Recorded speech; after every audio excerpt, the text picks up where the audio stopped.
to Skuman's Pets. I am TJ and this is Sky, and today we're going to talk about the cockatiel. Now these birds are also known as Werian parrots or the Quarian parrots, and they are endemic to Australia. Now the reason I want to talk about them is just of how popular they are, how easy they are to take care of, and for the most part I consider them to be the best beginner parrot there is, and we're going to get into that in a little bit. But what I want to get into first is just why they are so interesting, and what most people miss when they read about these guys is they are part of the cockatoo family. They are the smallest subspecies in the family, but they are in a subspecies class of their own, Nymphicus hollandicus. Now, Nymphicus is due to the early settlers referring to their calls to the popular mythological creatures, the nymphs. Hollandicus is due to the previous Australian name, New Holland, and that's why Nymphicus hollandicus is the name used to describe this little bird scientifically. Now they occur around the central and most semi-desert parts of Australia. There's actually quite a nice detailed map about it available on Wikipedia, which shows you just where their native range is and where you can find them naturally.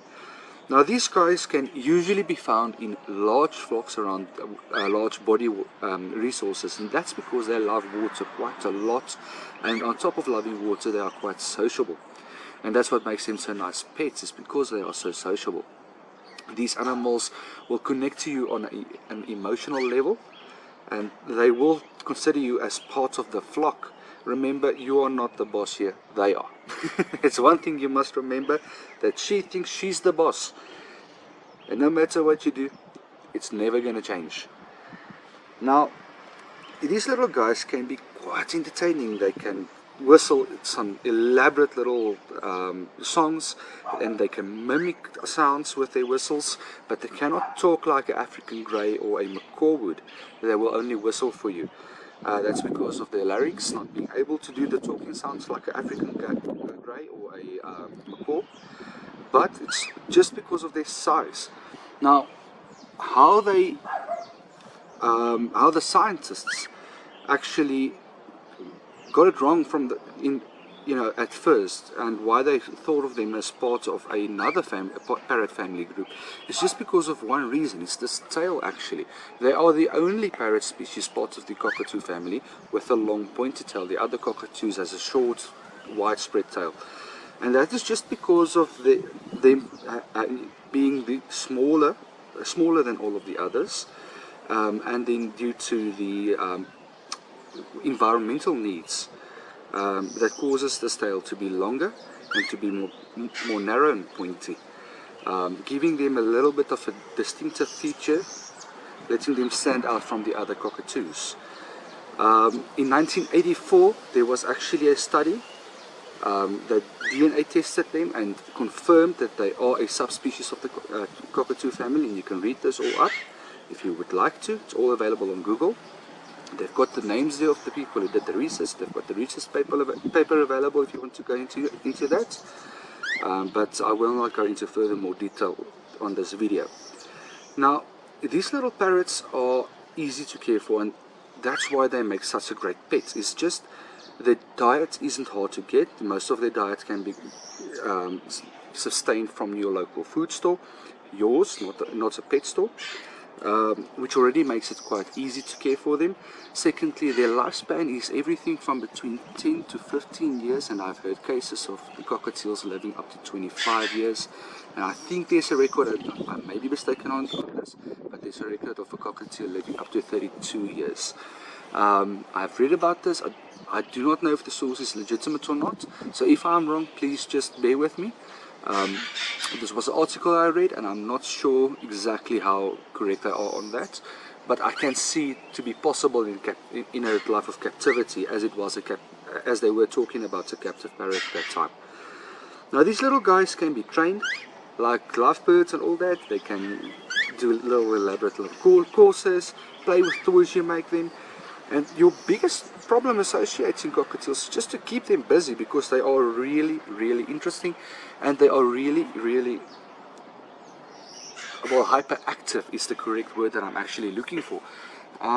As you can see, she's all around me the whole time. That is them all day long, and you don't want your bird to get bored. So just get them a lot of toys, get them something that's mentally stimulating, and your bird will be more than just fine. Spend a lot of time with them as they are social, and that will help them to just calm down. I would always say to have at least another bird with your cockatiel, even if it's from another species, just so that there's always another being around them which they can socially interact with, even when you are at work. If you are a person that works 9 to 5 or 8 to 5, and you are thinking into getting into cockatiels, I would suggest getting 2, just to ensure that for the most part of the day that they are together, and that they at least have another being with them to socially interact with. Okay, so social interaction is quite important with these little birds, because as you can see, it's not hard. They will sit on your shoulder, they will just spend some time with you, and by giving little treats, they will just love it. They will spend their time with you with no problems, and they will love it.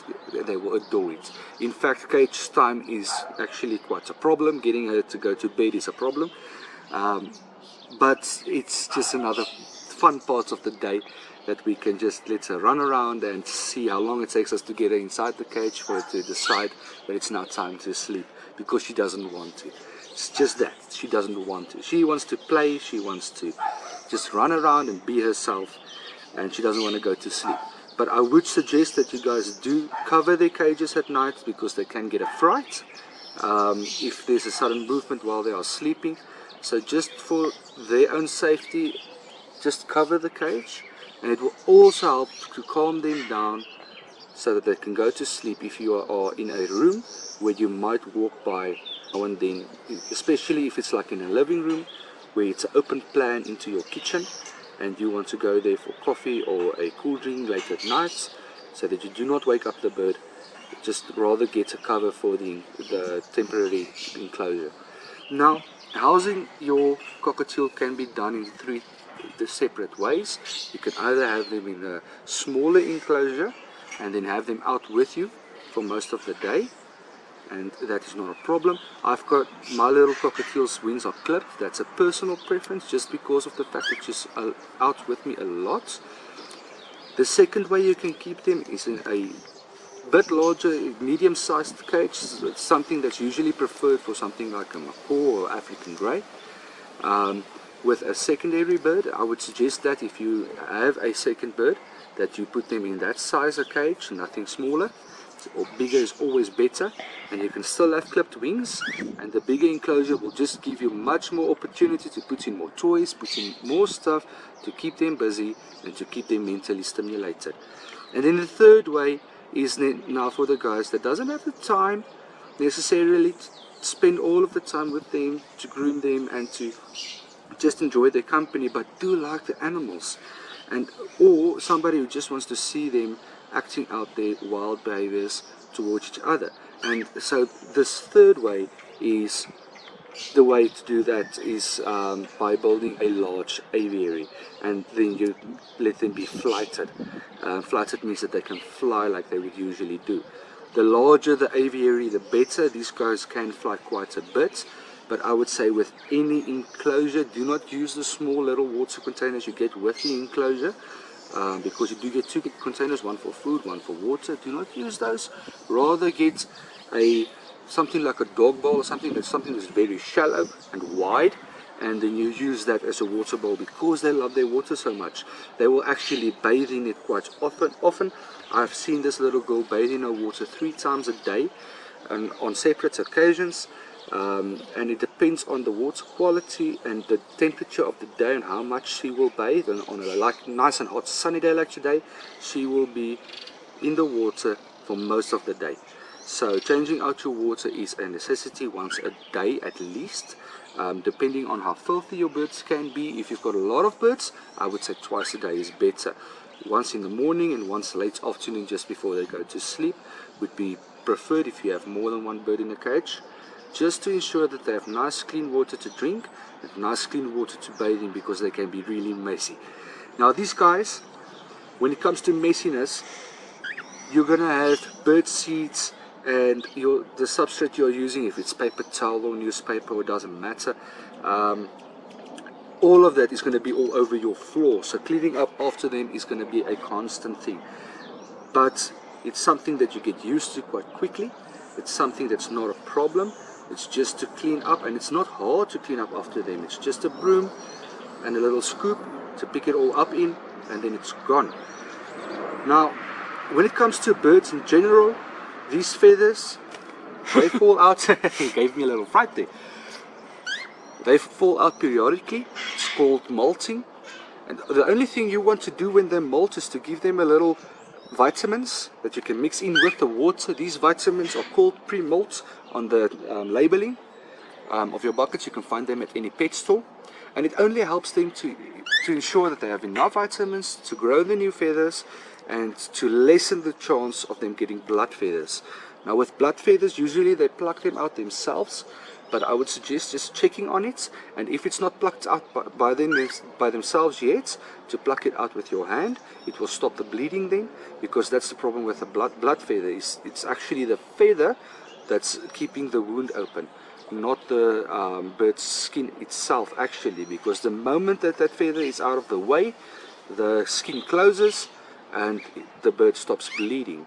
So that is just one of a few tiny little things that you must look into when getting these little birds. Just talk to a few people. It's not that hard, it's not complicated at all. And then, like I said, they are actually quite hardy little birds.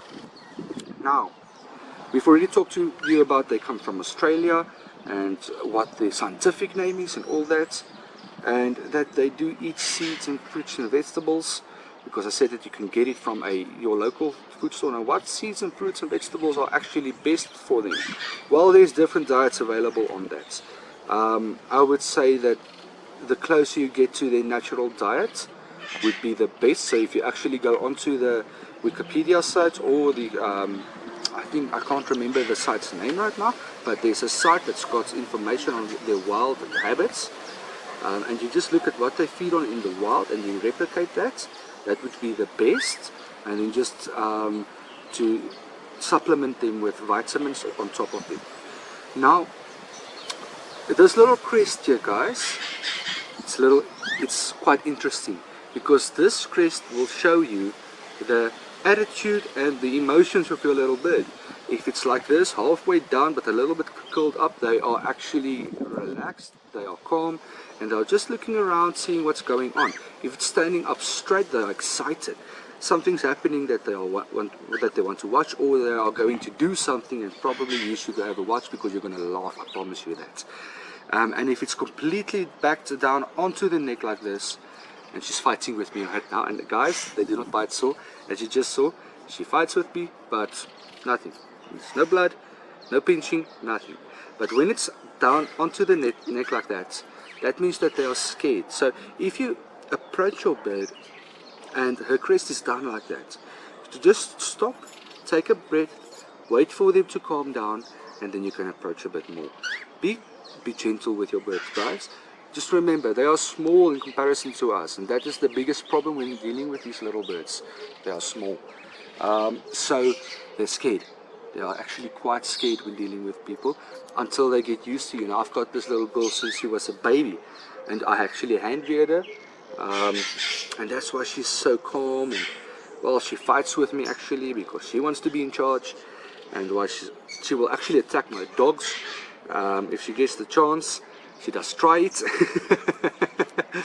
but luckily I do keep him quite separate to ensure that there's no accidental injuries, because I don't want her to get hurt. But as soon as she thinks she can get a chance, she tries to storm them. Although the cage is in her way, she still tries. And that's just because from birth she's learned to have quite a bit of confidence around us. We gave her no reason to be scared. Guys, giving your bird no reason to be scared is actually quite easy to do. The only thing you have to do is spend a lot of time with it. As you can see, she's fighting now, but also playing at the same time. This is a game. Guys, she's not biting me at all in any way. This is just a game. It's a little play fight. And she actually enjoys it as much as I do when she plays like this with me.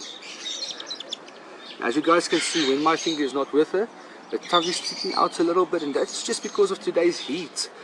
The moment I put her back in the cage right now, after this video clip, she's going to drink water.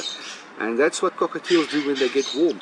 They will stick their tongue out almost like a dog does, and they will breathe like that, just to cool down a little bit. Just to get that beak to cool down. And she's on a mission today. Guys, I hope you enjoyed this video. If you enjoyed it a lot, please subscribe. Hope to see you next time.